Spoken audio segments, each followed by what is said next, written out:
Here we've got a list of some of the most frequently asked questions about Videoloft, and we're going to run through some of the answers now. Okay, so can I record to the cloud and a local NVR or DVR? Yes, so Videoloft can be the off-site backup to footage that's stored locally on an NVR or DVR. So if the recorder locally is damaged or stolen, then you've got peace of mind knowing that the footage is securely backed up in the Videoloft cloud. So with Videoloft, can I remove the need for a local NVR and DVR completely? Yes, using Videoloft means you no longer have to have recorders on site. With compatible IP cameras and the Videoloft Cloud Adapter, you can send footage from your camera straight to the cloud and typically store that footage for longer than you would be able to on a local recorder. So how many cloud adapters do I need? It really depends how many cameras or recorder channels you want to send to the Videoloft cloud. So we've got an 8-channel and a 16-channel cloud adapter, but also a rack-mounted cloud adapter enterprise for larger applications.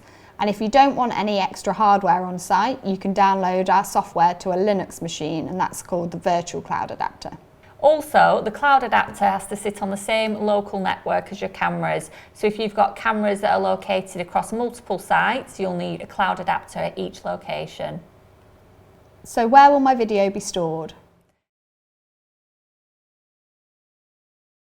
Along with thousands of other brands, Amazon Web Services also hosts the Videoloft Cloud. Videoloft uses 2 AWS data centers, one in Ireland and one in North Virginia in the USA. Video will be stored at the data center that's nearest to the customer location. What ports does Videoloft use, and do I need to do any port forwarding? So you don't need to do any port forwarding to set Videoloft up. And broadly speaking, our software uses port 443 over encrypted HTTPS channels to send the motion events up to the Videoloft cloud, and port 554 over encrypted RTSP channels for the live streams of the cameras. How much bandwidth is needed to run Videoloft? Videoloft is optimized for real-world networks and doesn't use as much bandwidth as you might think. We've put a lot of development work into the way we send video to the cloud to ensure it uses as little bandwidth as possible. And there's a few key numbers to remember. So if your cameras are 2 megapixels, which is 1080p resolution, then you'll need 400 kilobits per second per camera to send the video to the cloud. If your cameras are 4 megapixels resolution, then you'll need 1200 kilobits per second. And if your cameras are 8 megapixels, which is more commonly known as 4K, then you'll need 1800 kilobits per second per camera to record to Videoloft. So what happens if the internet connection fails?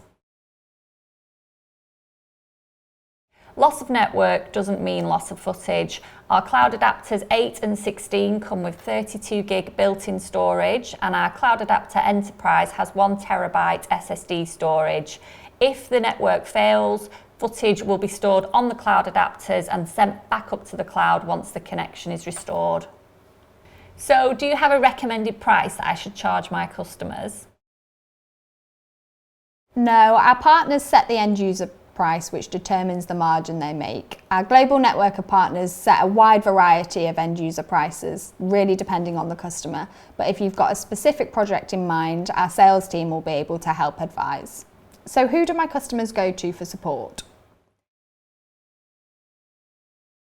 If your customers need support, you'll be the main point of contact, but we're always happy to help.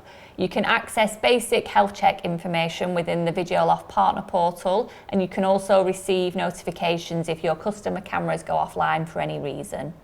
So what's the difference between Videoloft and CCTV Connect? The CCTV Connect mobile app and website has exactly the same functionality as Videoloft. The only difference is that we can build your company logo and brand colours into the CCTV Connect platform. That means that when your customers log in via the app or the website to view their cameras, it appears like it's your software.